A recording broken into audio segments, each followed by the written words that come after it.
وہ علماء کرام ہیں جو دین کو لے کے چل رہے ہیں، لیکن جب آج اسٹوڈنٹس ان کو دیکھتے ہیں، ان کی گفتار، ان کا کردار، ان کی آپس میں اختلافات کی سطح، اور جب وہ بات کرتے ہیں ایک دوسرے پہ فتویٰ لگاتے ہیں، جب بات کرتے ہیں تو ایک دوسرے کو گالم گلوچ کرتے ہیں، یعنی کہ ہم پتہ نہیں کس سطح پہ چلے گئے ہیں، تو وہ جب نوجوان ان کو دیکھتے ہیں تو وہ بجائے کہ ان سے دور ہوں، وہ دین سے ہی دور ہو جاتے ہیں۔ یہ بہت خاص آج کی یونیورسٹیز میں دیکھا جا رہا ہے کہ وہ کوئی داڑھی والا مولوی آ جائے تو اسے تو ایکسیپٹ ہی نہیں کرتے، وہ کہتے ہیں یہ کوئی مولوی شدت پسند ہے۔ تو اس کی وجہ کیا ہے؟ یہی سامنے رکھتے ہوئے کہ اسلاف نے کیا تعلیم دی تھی، اصل اختلاف رائے تھا کیا، اس کے ساتھ اس کو بھی آپ جوڑ لیں۔ دیکھیں اویس بھائی، اختلاف کی آپ نے بات کی، امت میں اختلاف رہا ہے، اور میں اپنی ہر ویڈیو میں یہ جملہ آڈینس سے شیئر کرتا ہوں کہ اختلاف دین میں حسن کا باعث ہے،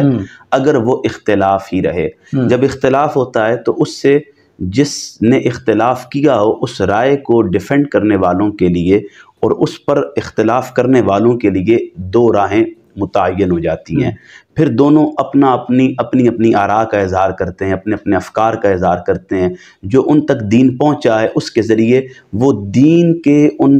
پہلوؤں پر مختلف طرق سے روشنی ڈالتے ہیں۔ تو پھر جو اختلاف تھا اس اختلاف پر جب علمی آراء آنا شروع ہو جاتی ہیں تو ایک وقت آتا ہے کہ وہ اختلاف ختم ہو جاتا ہے، یا پھر دونوں صورتوں میں اگر وہ اختلاف باقی بھی رہتا ہے تو جو بندہ اس اختلاف پر دونوں طریقوں سے یا دونوں طبقوں کے دلائل سن لیتا ہے وہ مطمئن ہو جاتا ہے کسی ایک جانب۔ یہاں جو آپ نے بات کی کہ علم آ جاتا ہے اور دونوں طرف، لیکن یہاں تو ریسرچ اور علم کی بات ہی نہیں ہے، یہاں تو کوئی کسی کے پاس جس کے پاس تھوڑی سی انفارمیشن آ جاتی ہے وہ بھی دین کا ریپرزنٹیٹو بن جاتا ہے۔ سوشل میڈیا کا دور ہے نا، ہر بندہ اپنے آپ کو اس طرح، کوئی ڈاکٹر ہے، کوئی انجینئر ہے، یعنی ہر بندہ ایکسپرٹ ہوتا ہے اپنے شعبے میں، لیکن دین کے ساتھ ہمارا ایک عجیب مذاق بن چکا ہے کہ ہر بندہ ہی ایکسپرٹ بنا ہوا ہے۔ تو آپ کیسے ان کو پتہ چلے گا اور کیسے آپ اس کو بتائیں گے کہ یہ ٹھیک کہہ رہے ہیں اور یہ غلط کہہ رہے ہیں؟ دیکھیں میں وہی بات کر رہا تھا کہ اختلاف رہا ہے، ایسا نہیں ہے کہ ہمیں جو معاشرہ ملا ہے، اکابرین کی جو تعلیمات ہم تک پہنچی ہیں اس میں اختلاف کبھی نہیں ہوا، نہیں، اختلاف رہا ہے، اکابرین میں اختلاف رہا ہے، اکابرین سے تعلیم پانے والے شاگردوں میں اختلاف رہا ہے۔ مثلا میں بارہا یہ بات کرتا ہوں، جو علوم متداولہ سے فراغت پانے والے طلباء ہیں یا جن کا تعلق دین سے ہے وہ یہ بات جانتے ہیں کہ حضرت امام اعظم امام ابو حنیفہ رحمۃ اللہ تعالی علیہ جب لیکچر دیتے تھے تو آپ کے لیکچرز میں آپ کے شاگردوں میں سے امام ابو یوسف اور امام محمد کئی باتوں پر آپ سے اختلاف کر لیتے تھے۔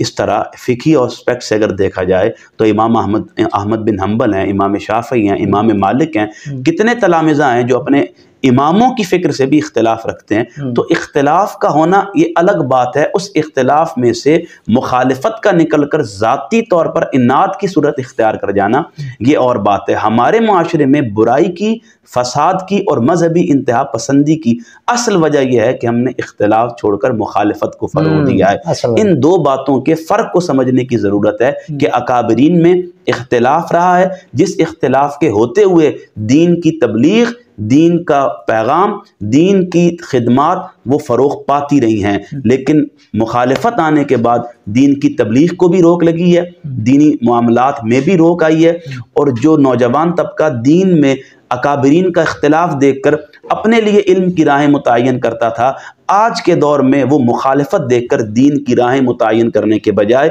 اس دروازے کو بند کر کے دین سے دور ہو جاتا ہے۔ اچھا، یہ آج ہی تو اصل وجہ اویس بھائی وہ اصل میں مخالفت ہے، جسے سمجھنے کی ضرورت ہے کہ ہم نے اکابرین کے منہج کو چھوڑ کر